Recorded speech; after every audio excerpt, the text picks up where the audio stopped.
Welcome, everybody. Thank you again for joining us on our Insert Buzzword podcast. We are delighted to be joined this evening by Tristan's good friend, Mark. Mark, as a quick introduction as to who you are, do you want to tell us a little bit about yourself and what you do, please?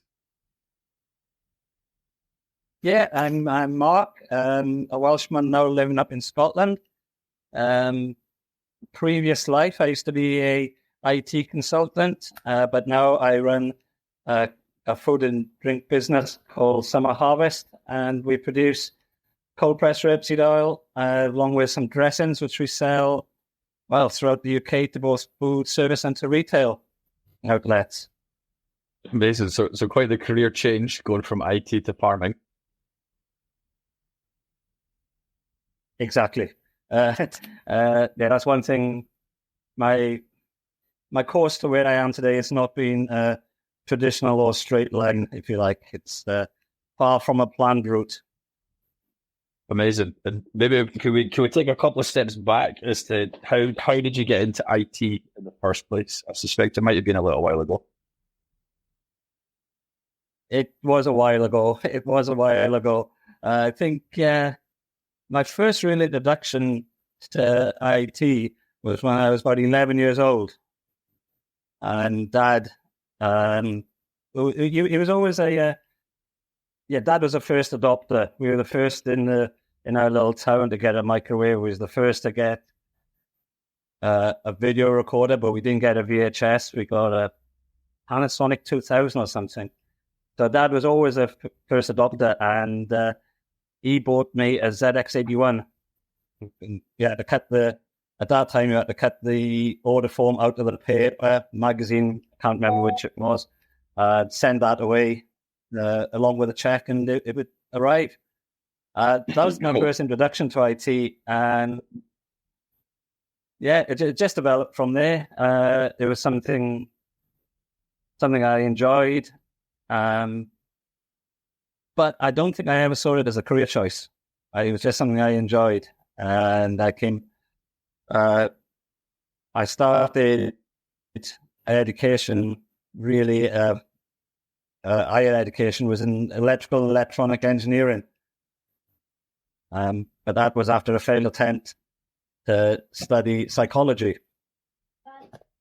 There you go. Since wanted to study psychology at the local college, only to apply for the relevant courses, so it got ditched. So I went to by accident, then went into electrical electronic engineering, and started making stereo systems for Iowa, a Japanese audio company, and did that for a few years. Got made redundant. No, I left there, went to work for telecoms, got made redundant, and Dad found me, as Dad always does. He found me a course on computer engineering in Bath, and that's where I started IT. So I did a efficiency in computer engineering. Then I went to Bournemouth to study software engineering, and subsequently I moved on and worked on air traffic control systems for a while. When the news came out the other day, the air traffic control system was down. Nothing to do with me. Yeah, you weren't responsible, right? It was a different. I was all over that news to find out which bit the system failed, and nope, not my part. And from there, I decided I was going to quit IT because I wasn't in love with it. Didn't excite me. Went to Australia for three or 4 months. Came back. Accidentally got a job interview for an investment bank called Nomura. I got that job and stayed there for 7 years, working on a trading floor, doing business analysis and IT support. Then got towards the end of that and decided London was a fantastic place to live. Really loved it, but it was. I could see in a few years' time he would have had his time, and we would want to get out. So we both myself and my wife quit our jobs in London and moved up to Scotland. And that's where all the food and drink started back in 2007. Wow. So not a straight line, and a few accidents of how I dropped into things as well. Amazing. And so, like, moved from London, and like, because I don't know the full story of the. Well, I'm going to call it the farm, but like, I guess there's like a bit of land or buildings. Like, so moved to London and bought a farm. No, the farm is it's my wife's parents. So what happened? We both decided that a move to Scotland was right for us. So we both decided to quit our jobs and not really having any jobs to come to up here. We also saw a house on the that we were interested in buying, but I wasn't aware of the Scottish rules then, that things go to close and all the rest of it. And we had about 2 days to view it. So we just put a bid in blindly and we got it. So we moved up to Scotland to a house that we hadn't ever stepped foot in and without jobs. Mm-hmm. So Mag's my wife, Maggie, she got a job and she's a physio for elite sport athletes. And I started working with her father on the farm. So it started just helping around, helping fix things, move things. More often than not, breaking things. And my father-in-law said to me that, there's not money to pay for you to work on the farm, but if you can think of anything, then let's see about a business. So at the time, my father-in-law was growing potatoes for seed. So any potatoes that were too big, he would sell off at the back door.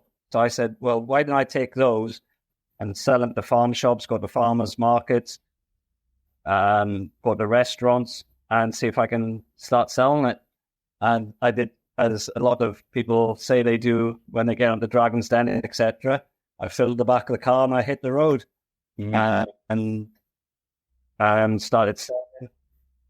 And as I said, that was around 2007. That was just when local food provenance and farmers markets and everything was just, and farm shops was just in this infancy. Just starting. So I think I was just at the bit of the wave, right at the wave at the right time. So I had a bit of momentum on my side. We started selling, and to be honest, I did not make a penny. Yeah, I did not make a penny of selling, but what it did give me was a bit of a framework, because the tatties obviously are seasonal. My father-in-law said, "Well, we're out of that. What's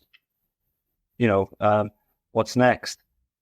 And we just been to a oilseed rape conference, which is as exciting as it sounds.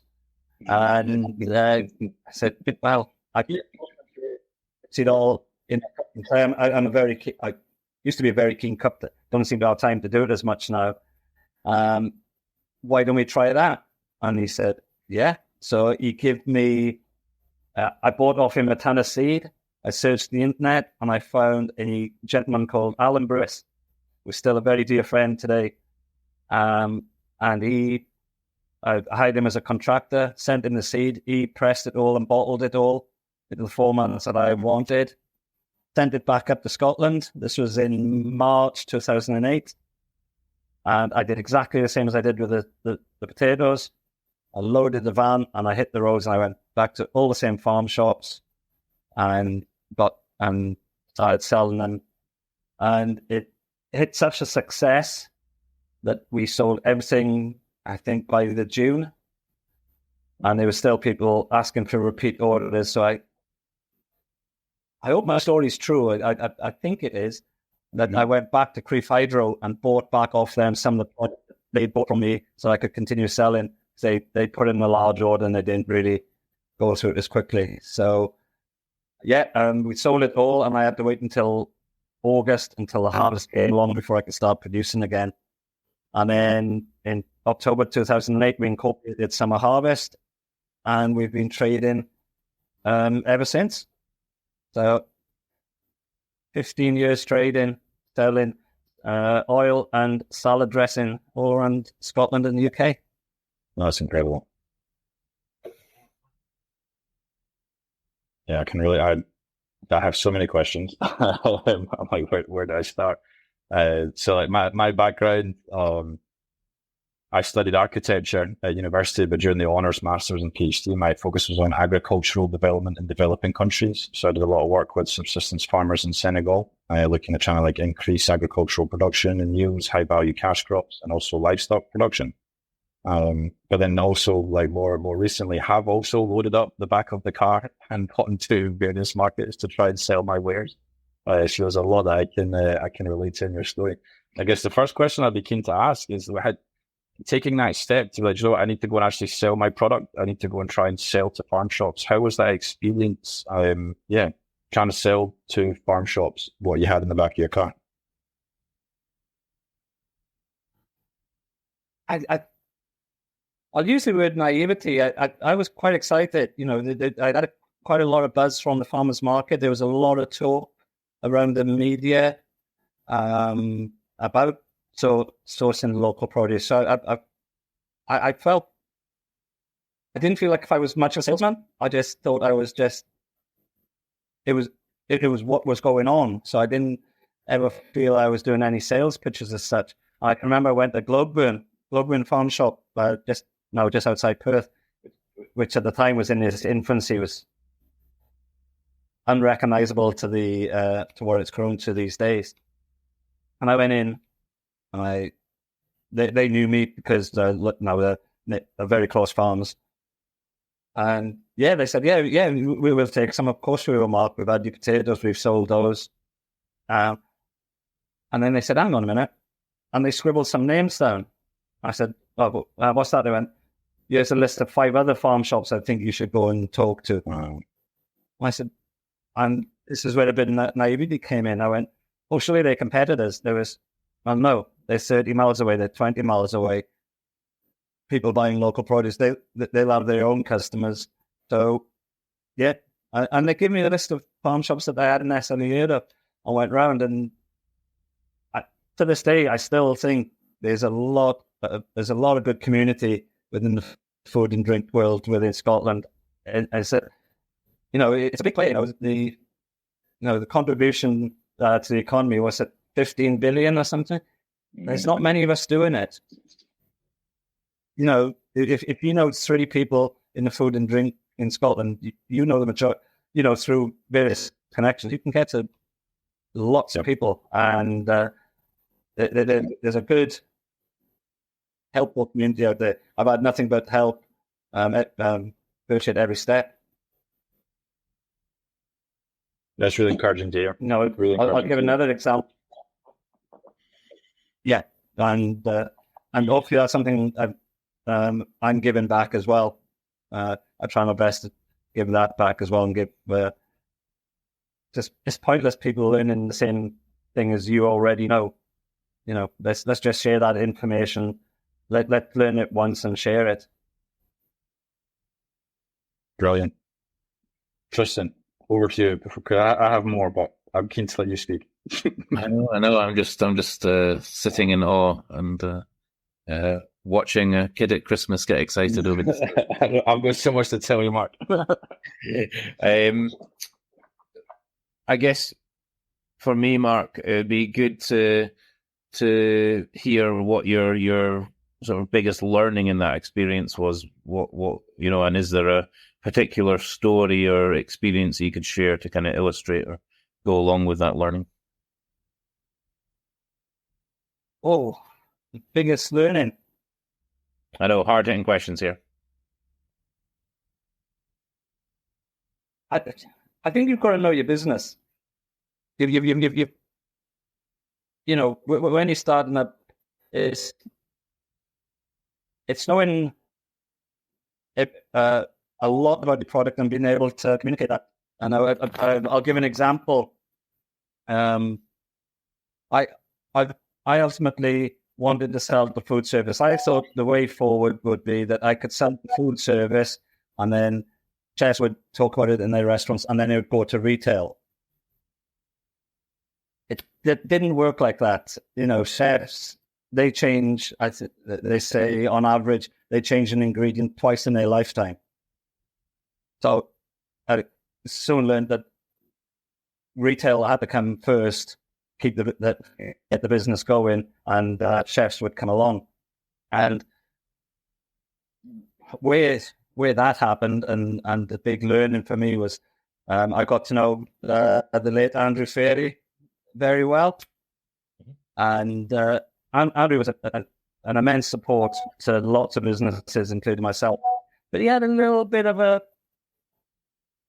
cheeky side to him. So he took me, he invited me into the restaurant one working day, and he said, come in and let's have a good talk about what we can do with each other, whether we can work together.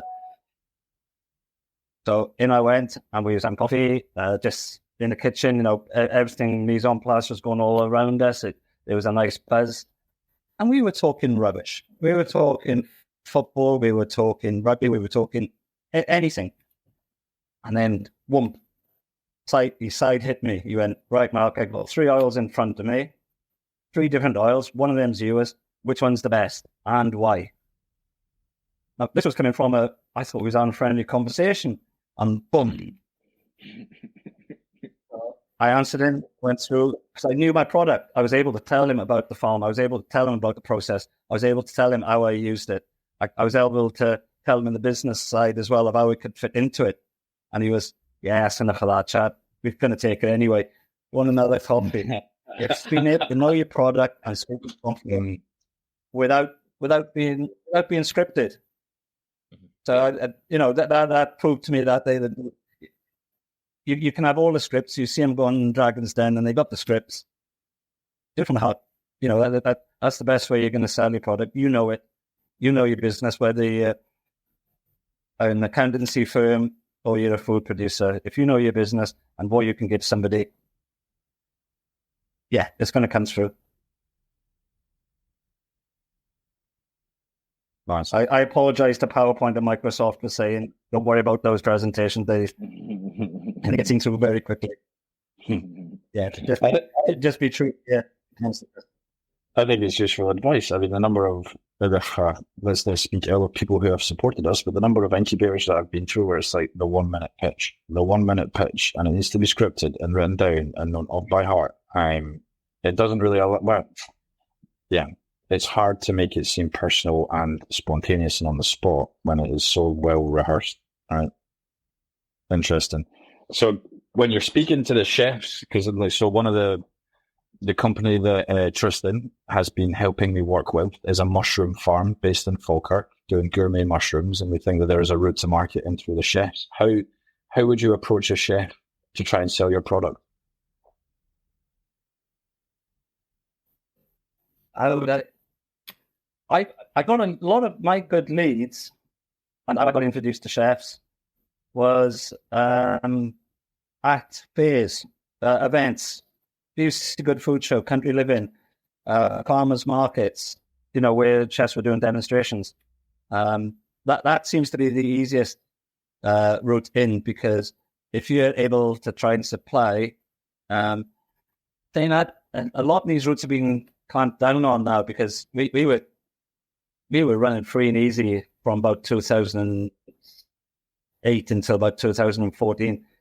I would just walk into the BUC Good Food Show, rock up to the cooking demonstration area, and leave a bottle there and go and talk around the back. Now there's all paperwork, but that was a good approach. And you still will have your mark is at the Good Food Show in Glasgow. You will have chefs up and around. That's the way I would do it to get, because these events, consumer shows, they're multifaceted as far as I was concerned when we started the business. One, you get your customers straight away, so you can do as much market research as you want. You're in front of thousands of people What a classic bit of market research I got from that, I was at Creef Market when we first started, and we started selling salad dressings. And I remember a chap came up and he said, "What have you got here?" And I, we mocked up labels. And he went, "Oh, salad dressings. I don't eat salads." And he put it there. So I said to my wife, "See, right, let's drop salad off and just call them dressings." So we did. Went back the next month, and the same came up. He said, "What have you got here?" And I was, "We got dressings, but they can be used as dips." And, well, that sounds interesting. And he bought it. There you go. Now, and we don't call them salad dressings, we call them dressings. And we wouldn't have got that without the market research. So you've got the events where you can do your market research. Ultimately, you may get paid for it as well, because you'll sell your product and money can come in. And then you get access to people like Neil Forbes does a lot of cooking demonstrations. Mark Ayres does a lot of them as well. That's the way I got in, through presentations, or just go there as a customer, and they and rock up at the cooking sessions and go in. It's quite tough to get into a chef in his working environment. Okay. That's a tough gig. And when you say chef, sorry, I think there's a wee bit of a delay, Mark, so I do apologize if I'm talking over you. When you say chef, you mean like a sort of personality, celebrity, rather than the sort of, I don't know, the restaurant around the corner? No. Well, yes, in that instance, that's what I was talking about. Yes, you get your bigger, but then they start using it. People start hearing about it, and other chefs will, and then you'll get contacted about it as well. If you're going to go and visit a chef, pick your time wisely as well.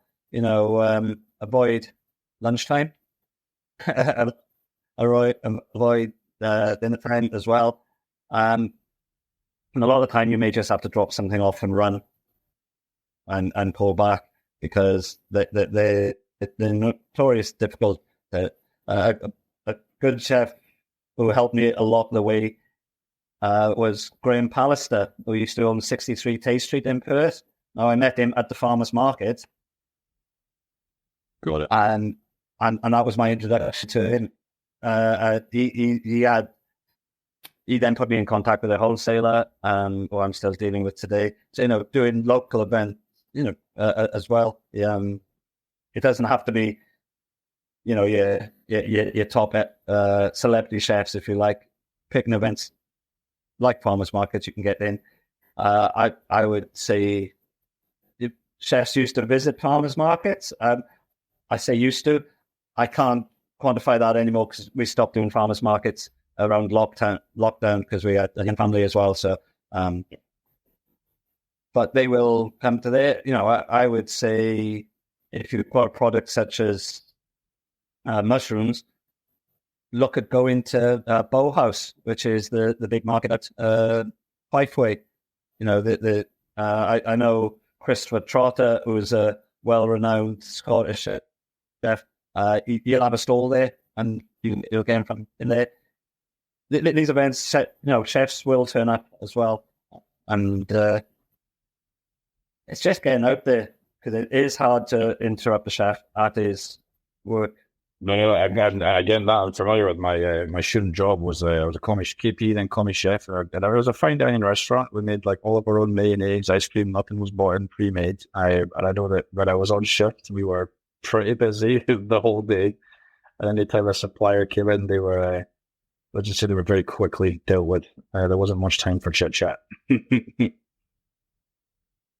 Yeah. When you look back on your journey, Mark, is there anything that you would do differently, or are you someone that's like no regrets? Everything's worked out the way the way it should have. What's your experience? I'm very much. I'm sat here after coming through the three massive shocks that the business world could never have predicted. COVID, which in hindsight was easy. That wasn't a problem to get through that. That was quite well defined what you could and couldn't do. And Brexit, which we still don't really know what's happening because it's sort of got merged in with others. And Ukraine. Ukraine was a massive. It was the hardest, toughest trading period last year that I've ever experienced. And we've come through that. We're still trading well after 15 years. We've never been more focused. I don't think I would have changed anything, actually, because I as you said in your question, I am where I am now. I'm very happy where I am now. So, okay. If this is a subject that sort of encompasses who I am as well a little bit. I think I'm now happier after lockdown because I got what I tried to do beforehand was perhaps go against myself and try to conform. So, in 2015, 16, I was listening to Scotland Food and Drink. I was taking counsel from SDI, and it was all about growth. Growth. At no point did anybody ask me what I wanted to do. And I went along with this growth, because I thought I'm not by tradition. I'm not a conformist. I just do what I feel is right. But for some reason, and I forgot about it until today and a little bit of reflection, I forgot that I started to conform. And then during lockdown, I got a book called A Company of One. I know that sounds quite restrictive, but what the essence of the book is, it's designed, see what you want from your job, your business. It doesn't have, and create the business around it. If it happens to be that you only want to work 30 hours a week because you need to look after childcare, that'd be it. If you're a mad keen snowboarder and you can be a consultant for 6 months of the year and so do that. But it's not always about growth. Your best business is what you're happy with and what's giving you what you want in life. And I think I forgot about that halfway through that running the business. As I say, in lockdown, I found that the size of my business now. And don't get me wrong, it's hard to maintain a business at any size, never mind to grow it. So because somebody says, I want to maintain this size business, that's off to them because they bought what they want from it. And similarly, if somebody wants to grow it to the next level, good on them because that's what they want to do. So yeah, no regrets apart from I did waver a bit from myself and got enticed into the growth mindset when things were working just fine for what I needed from the business, not what I was running more what people expected me to do. Yeah, that's interesting. So what is the I won't say growth plans, but what are the plans for the future with the business then? Is it just to maintain status quo, keep things ticking over? Is there any things in development that you can share? Well, there's a couple of things in development. We're working with, as I said, just to keep standing still is hard enough. It's getting the business as efficient as possible, and there's always going to be, upsets. There could be a new entrant to the market, so I'll have to work a little bit harder. There could be sectors that go, the food service, is a very good sector for me. It comes from about 60% of my business. But if there's a decline in that for other reasons, then you've got to look around. there's no plans for any new products, but there is plans to. I think what I do lack a little bit of is the joint business plans with my wholesalers. So we both sit down. Currently, we don't sit down together. We both sit down and do our own thing.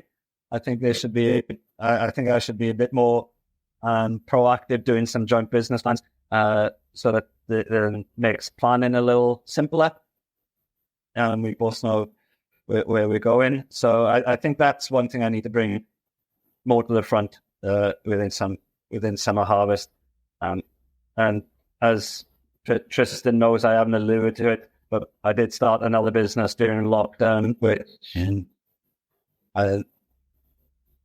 because of everything that happened, it got paused. It had to get paused, and I'm currently on the cusp of announcing its rebirth, if you like.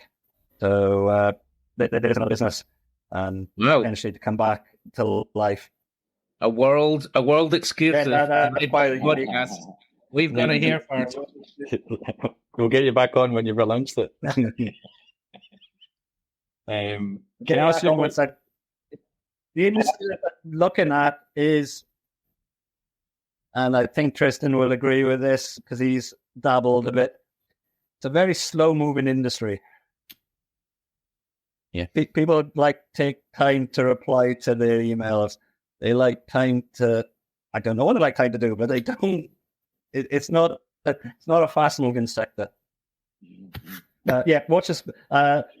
Basically, I think again with summer harvest. Let's make the plan. I've got planning out quite well. I think joint business plans or joint business development plans with wholesalers and key customers is a focus I should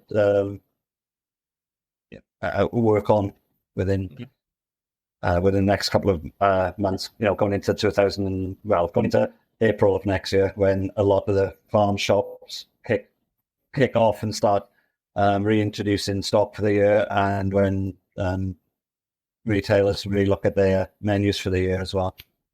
And if you were to pick one of your dressings to go with a gourmet mushroom, which one would you? Oh, yes. I'd probably go for the one that comes straight to me is the apple walnut. Apple walnut that's got it's got a nice little bit of cinnamon in the background there. It's our thickest one. It's a bit creamier. It's more of a sauce than a dressing, and I think it would carry a good mushroom. Yeah, I could well imagine that on a little bit of toast with nice mushroom and a little drizzle of it, just to add a little bit. Now you're talking my language. That's my favorite is garlic, butter, brown oysters, nice bit of bread, little chopped buns. Well, that's how I would take it. Lovely. I'm keen to. Yeah, no, I've already had dinner. I'm keen to ask you a couple of questions around the distribution model, if you would mind, Mark. So the mushrooms is the side hustle, maybe a little bit like the thing you've got going on in the background. But the day job is branded merchandise that I do for corporate customers through distributors.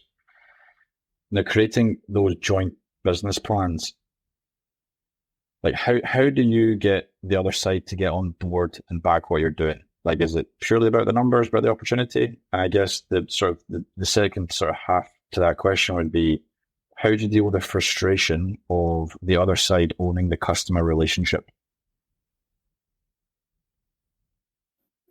Oh, very good question, that second one. Very good question. Right, I'll address the second part. We were predominantly, and I would say there's only about two places we deliver to ourselves, which is Dublin Farm Shop and Andrew Fairley's. We still deliver to those ourselves. Only yesterday I had a farm shop up north approach me wanted my product, and I work, as I say, with the wholesalers. So my first response to them is, no, they're asking minimum order quantities, blah, blah, blah. I say, no, you deal with the Crest company. It's a retail sale. You deal with the Crest company. They do the logistics, I do the growing. But it is very important for me, and I've said this with Crest as well, there's a triangle in this business. I'll grow it and make it, you distribute it, and the retailer will sell it. But I want communication. I don't want that customer think, because I've handed it over to my wholesaler, that the communications has dropped, that I won't speak to them again. I keep that open and say, look, if you've got distribution problems, that's there. If you've got quality problems, or on that side, if you've got, you want to do a bit of joint marketing, if you want to do a campaign, I'll join in. I'll supply you photographs, copy, videos. I'll work with you on that. So I never want. I see it as a triangle. I don't see the distribution chain as a linear. Primary producer, secondary producer, wholesaler. No, I want to keep it all together. And sorry, Jeremy, I forgot the first part of the question. No. So intrigued by the second part. So that actually answers a lot of my question, the first part. So I guess so far the business that I'm talking about, there's a number of resellers, distributors. Oh, sorry. I should see the wholesaler as I've got a couple of friends a few friends throughout the years, and they haven't seen. There's still some businesses that see a wholesaler who takes X percentage of their profit, and they say, I can't afford to go to a wholesaler because they take 30%. I go, fine, what do they do for that 30%? Well, they don't do anything. I go, right, so they've got vehicles out on the road, they do all picking, they do debt management, they've got 700 new customers on their database that you've now got access to. Tell you what, write down how much you pay a courier to get it around, or how much time you get to get distributed, how much time you spend just with your bookkeeper chasing up 60 invoices. Comes to more than 30%.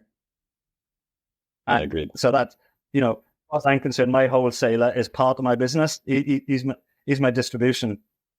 And when I put my pricing together, I always start that in place. And I know several very good artisan businesses who can't go to the wholesalers because they haven't factored that price in. Yeah. So they're working quite hard in distribution, and life would be a lot easier if they got the wholesaler on board. And that was a question that you asked as well. How to get wholesalers? The best way I would recommend to get a wholesaler is to do the hard work yourself, get 10 good customers, knock on the door to the wholesaler, and don't try and sell them your mushrooms. Sell them the 10 customers that you've got. Yeah. I've got these 10 customers. They buy my product. They have been for the past 3 months. If you take my product, you can supply them. They may already be customers of that wholesaler. You're not selling the product all of a sudden. You're going to them and you're telling them, I know this product sells, and I'm willing to give you a business part of my turnover if we can work together. And within 12 months, that 10 customers will be 60 customers. Yeah. I'm just quickly taking some notes, Mark.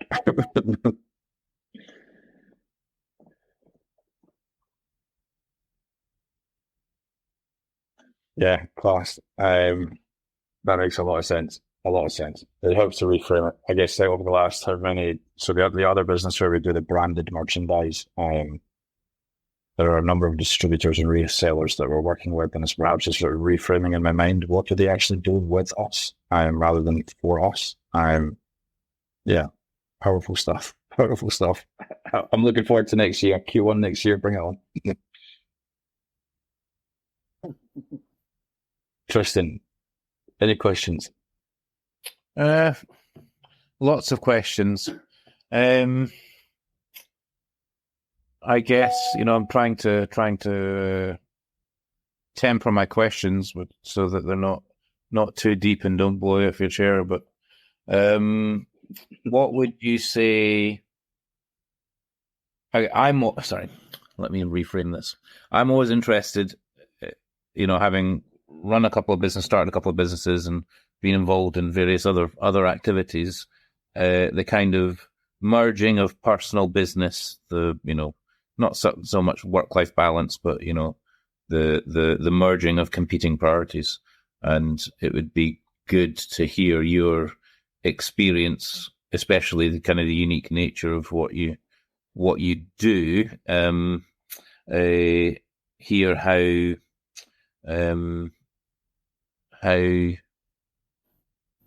I guess what your best, I've garbled the question, but what your lowest and highest points are from a personal perspective is probably the best way. Yeah, I get a feel I know where you're coming from. To be honest, getting the work-life balance with a business where you live on site, I haven't got the answer for that. I can tell you the frustrations of that. I'm a micro business. It's just myself. So the dressings I've made out at Wild Tire in a collaboration, true collaboration, as far as I'm concerned. They've got facilities that are underused, and I don't want facilities. So I work with them, which does lead to me working on my own for a lot of the time, which can be it can be hard because sometimes you want to bash an idea around, and being on your own, that's not so easy. Also, not leaving the farm. I did for a long while think that it'd be very nice to have the office up in my house because you can just have a cup of tea but then you never leave the house. And this is a frustration lots of other people will have now, the work from home. Is that such a great and that's an individual. I know it's not for me. I now make sure I go down to my office, and there's a distinct line between where I am. The funny story behind that, actually, funny observation. Me and my wife have talked about it a few times about working, and we both like about our optimum would be a 25 to 30 minute commute back and forth to work, so that you've got time to prepare yourself for the day, and then when you're in the car or the vehicle coming back, you can the mind can diffuse and let itself go. And we came to that conclusion when we were in London. And everyone says when you go to London, everyone's rude, they don't talk to you. We're going to bloody work. You want me, if you're driving down Free Road, talk to your farm door or jump in and have a conversation with you? No, we're going to work. For 7 years, I didn't talk to anybody because I was getting on that train. Right, let's get ready for work. Let's come home from work. So, that would be my ideal. So, to be honest with you, Tristan, it's a forever changing aspect, trying to balance that. One thing I can't do is have my office in the house now because I'll end up doing the washing. Or the children will be here, and I'll end up feeling guilty. So I have to have that separation between work and But unfortunately, when I look at my front of my house, I see my work and where I work anyway. So when I get the answer, we'll do another episode on it. Sure. Come back and tell us. Yeah, I think that's a big and deep topic that we could speak about for many hours. So there's definitely another episode in that somewhere. Especially if you can get very closer. tough. And work like is tough. And that's one of the reasons why we stopped doing events and farmers markets and the such. We had a young family, and we wanted the weekends to ourselves. And we used to go to shows like the Royal Highland Show. Now that's a fantastic advert for your business. It's not necessarily a revenue stream, but it's on for 4 days. But it's not. As for a work event, you've got a week prep because you've got to make more stock than you normally do. A couple of weeks beforehand, you've got to overstock yourself. You're then away to the show for a week, 4 days. You've then got to come back. That's another 2 days to put all your stuff together. Then you've got to catch up on all the stuff that you haven't done. So suddenly a 4-day show is, the amount of hours is just, right, it'll take you, it's a good part of a month to do that show while you're doing all the other act. Yeah. So that was a reason why we took it out, was because of family. And then you've got to work hard then, as we said. What's my ambitions for the business? Is it growth?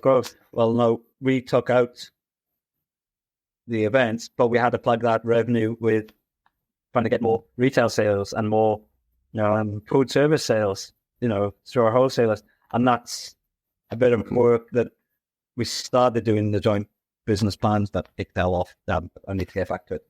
So work-life balance.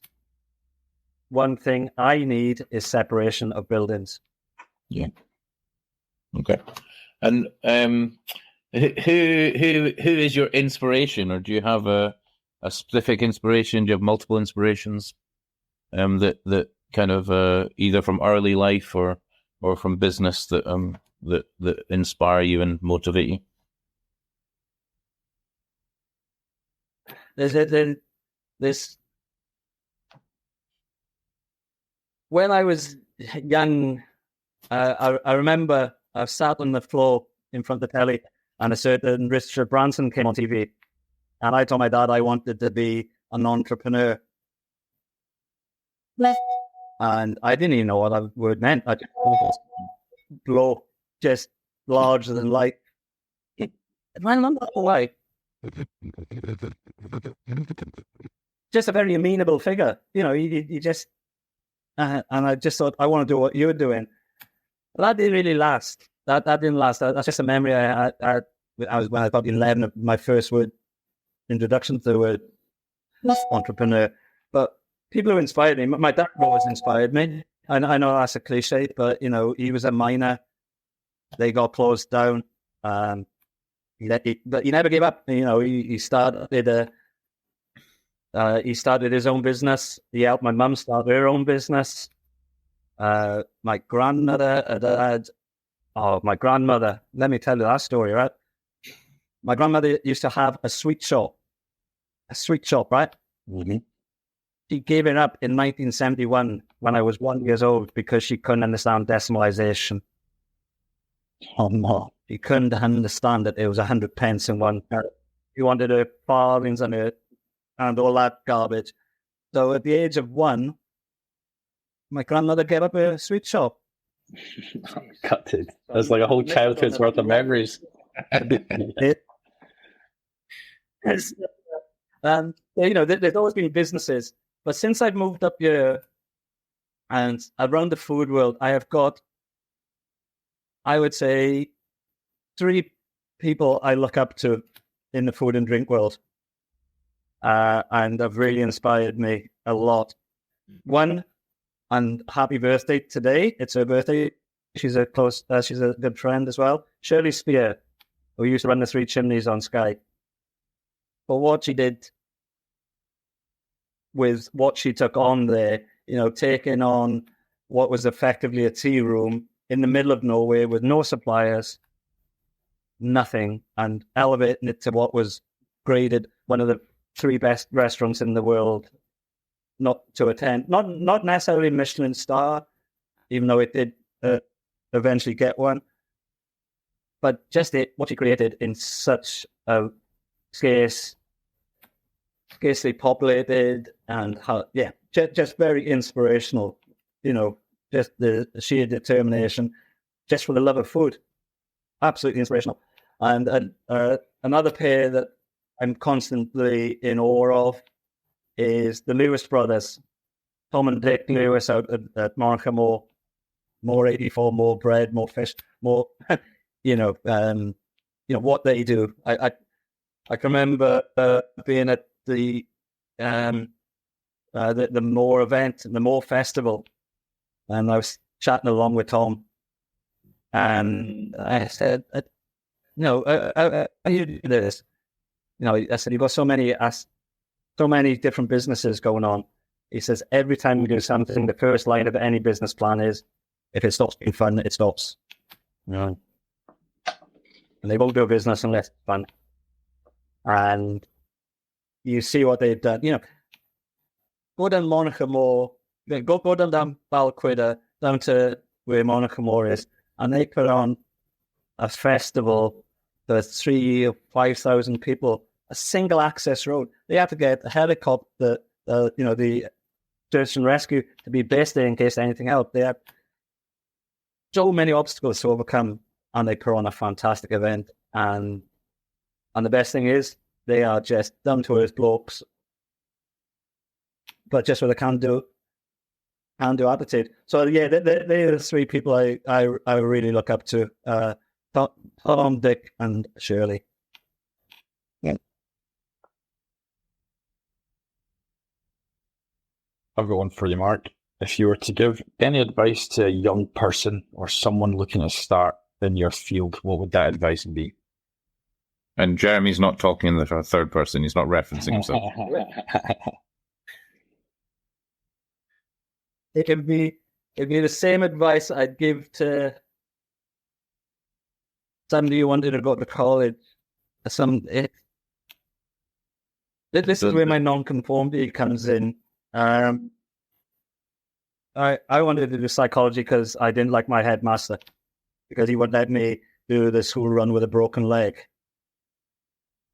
Well, in hindsight, I can see why he wouldn't let me do it. So I left because of that. You don't know what's out there. You don't know what's out there, and the only way you're going to find out is by experiencing it. I got a good friend down in Bournemouth, and I went to visit a few years back, and I got talking to a 16-year-old daughter, and she said to me, "Well, I don't know what to do. I don't know what to college. I don't know." And I said, "Look, you're 16, or she was 17, I can't remember, but she was on the cusp of going into education." And I said, "Look, you don't have to make this decision now. What you have to do is work out what you want to do and then go for it." I said, in 6 months' time, you may want education, so go back to it. Try something out first. Try this and find out what's right for you. There's no prescription in what you do. I'm an IT consultant who's now running a food business. So I told her all that, and she said, "That's great advice, Mark," and walked away. 10 minutes later, a mother came up to me and said to me, "Mark, I need advice. Kiani won't commit to college. What can I tell her?" And I went, "Well, it's going to be even harder now after what I've just told her." And so, if you're going to start, if somebody's going to start, if they want to start the business and they feel they can have the commitment to it, give it a go. Absolutely give it a go. Get out there. If it's going to be in food and drink, get to your markets. Talk to other producers. Start building up little bit of friendship and knowledge. Go to food events, see how it's done. Yeah, just do it. Give me a call, and I'll come out for a coffee with them. And I don't know. That's happening a bit more. Don't worry. The most important thing is give something a try. What we're about to lose? 6 months of something not quite working. Well, just reformulate it if you really want to do it and go for it again. I'm saying that after trying to reformulate another business. I've got a bit of experience on that. It's great advice. Get your head down and get involved. Go out there and talk to people. A great thing that I was actually allowed to do then. You've already alluded, Jeremy, that you worked in the kitchens as well. I worked in the kitchens for a while. I was invited in by a chef to work in the kitchen just to experience what it was like for my product to be used as well. So, yeah. Right. Get in there, give it a try.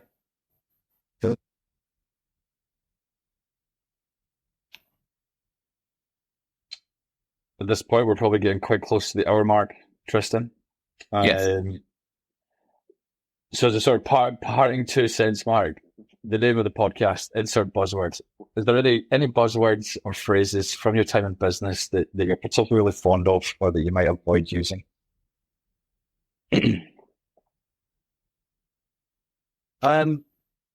ones there are quite a few phrases that I don't like to see in emails, and which I will run a mile from. And in fact, You want to hear them? Somebody about it. Oh God, let me take notes not to use them. You out to me. He wasn't reaching out to me. He was contacting me. I'm not part of the 4 tops. He wasn't reaching out to me. He was contacting me. The other one is, we've all got an abundance now of these Autobot sales email. I had one today. Just emailing you to bounce back to the top of your inbox. It's these corny sales pitches that really. In fact, I know I've deleted probably tens of emails. If I've come to, I'm reaching out. Or one of them was from the Royal Highland Show. They may have been giving me a rebate. I don't know. I deleted it. It's something that gets under my skin. It's the corny sales slogans. And another word that I'm not too fond of is passionate. Determined, I think, is better, or fascinated, but I can see the use of passionate. On one that is there for massive debate, and I love talking about it. How do you define within the food and drink world local? Mm-hmm. And I've been in the business now 50 years, and you can't define local within Scotland. If I go to a seafood restaurant in Crieff and I want a local dish, how am I going to get any seafood on the plate? Because there's no sea. We've got salmon, so I can't have local. But I can, if you extend the term to mean Scotland. It's a very elastic word, and it's a fascinating conversation.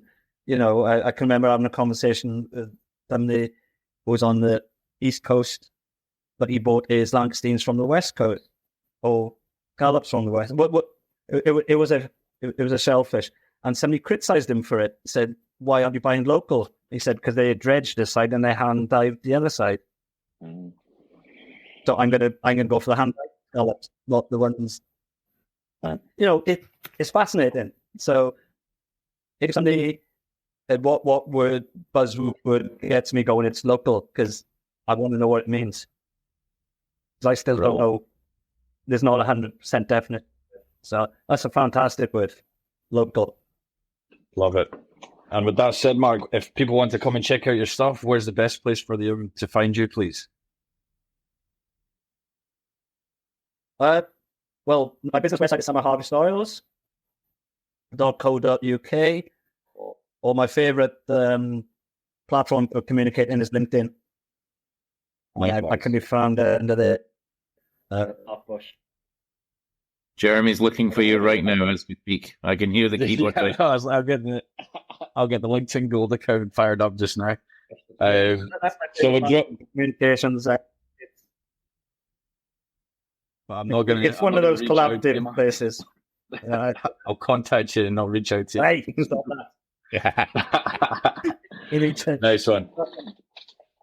Brilliant. So I guess Mark, really appreciate you taking the time this evening. I certainly found that incredibly useful. I took notes that I will be implementing pretty quickly.